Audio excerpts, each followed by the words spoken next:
Okay guys, so today we're going to be starting a new unit with the Roaring Twenties. Of course it's going to be after World War I, and now we get into the 1920s. Now adjusting to peace. From 1919 to 1921 we are adjusting to a peacetime in the United States. So now we're going to return to isolationism because we decided to not go into the League of Nations. So we are isolated once again. Now, government stopped wartime spending.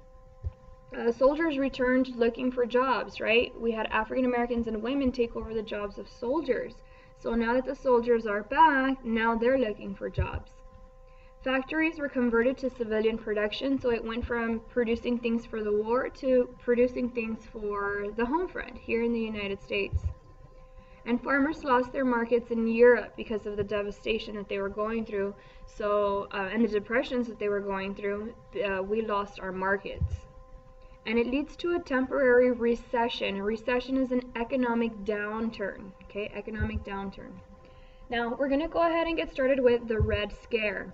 It's new fears of communists, anarchists, and immigrants, right? And last week we went over the Russian Revolution and how the monarchy was overthrown and the communists had taken over. Communism was led by Vladimir Lenin, who took over Russia. So now it's the Soviet Union, right? It threatened to spread into Europe, and it leads to a Red Scare in America. And the Red Scare is an atmosphere of panic. Who's a communist? You're a communist. You have those ideas. People are scared, right? People are scared that communism will take over the United States, okay, or anarchy, which is no government at all. Now the Palmer raids. In January 1919, Italian anarchists bombed outside the home of Attorney General Mitchell Palmer. Now Palmer was the Attorney General who was completely against communism or anarchists, and communists and anarchists would meet. They would have these meetings and kind of like these protests. And of course, here in the United States, you can't have those meetings because you have your First Amendment freedoms, right? So this guy ends up, arresting these alleged communists and anarchists by the hundreds, and he actually deports them if they're not from here.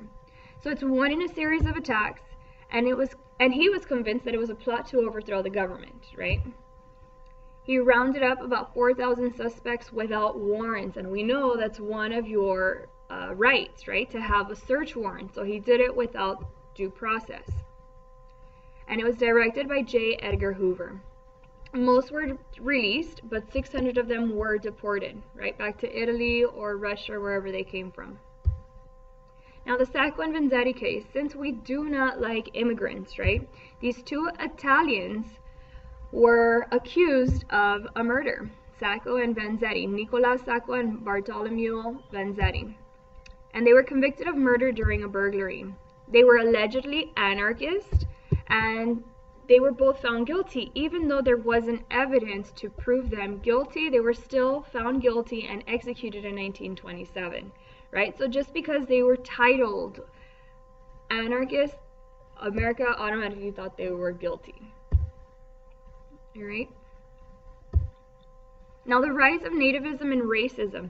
As more and more immigrants come to America, and more of them are coming over because of, they're restructuring and rebuilding Europe, so most of them want out. They saw what happened during World War I and they wanted to go to a safe place. So nativism, again, we've gone over this before, is a dislike of foreigners, kind of like racism. Now, WASP, white Anglo-Saxon Protestants, they felt they were superior. All right, we want white tenants in our white community. So you're going to see posters like that all over the place. It says migration of blacks to the north created tensions, the Great Migration, which we'll go over in another lesson. The KKK membership rose to over 4 million, right? This is the biggest membership that we've ever had. And lynchings and segregation continued in the South, okay? Now, immigration. You have Immigration Acts of 1921, 24, and 29, and they were designed to keep out immigrants from Southern and Eastern Europe, right, where these anarchists and these communists were coming from.